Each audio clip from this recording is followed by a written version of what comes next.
കുമ്പള ആരിക്കാടി കോട്ടയിലെ നിധിവേട്ടയിൽ മറ്റൊരു കേസ് കൂടി രജിസ്റ്റർ ചെയ്തു. കോട്ടയിൽ അതിക്രമിച്ചു കയറി ഖനന പ്രവർത്തനങ്ങൾ നടത്തിയെന്നതിന് പുരാവസ്തു വകുപ്പിന്റെ പരാതിയിലാണ് കേസെടുത്തത്.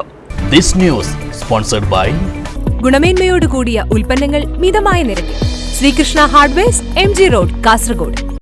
കുമ്പള ആരിക്കാടി കോട്ടയിൽ അനധികൃത ഖനനം നടത്തിയതിന് നാട്ടുകാർ തടഞ്ഞുവെച്ച പോലീസിന് കൈമാറിയ മുഗ്രാൽ പുത്തൂർ പഞ്ചായത്ത് വൈസ് പ്രസിഡന്റ് മുജീബ് റഹ്മാൻ എന്ന മുജീബ് കമ്പാർ ഉൾപ്പെടെയുള്ള 5 അംഗ സംഘത്തിനെതിരെയാണ് മറ്റൊരു കേസ് കൂടി പോലീസ് രജിസ്റ്റർ ചെയ്തത്.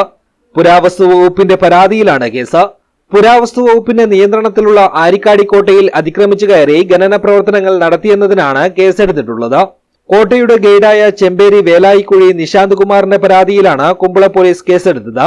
മൊഗ്രാൽ പുത്തൂർ പഞ്ചായത്ത് വൈസ് പ്രസിഡന്റ് മുജീബ് കമ്പാർ, പോവലിലെ മുഹമ്മദ് ഫിറോസ്, മൊഗ്രാൽ പുത്തൂരിലെ ജാഫർ, പാലക്കുന്നിലെ അജാസ്, നീലേശ്വരം ബംഗളത്തെ സഹദുദ്ദീൻ എന്നിവർക്കെതിരെയാണ് കേസെടുത്തത്.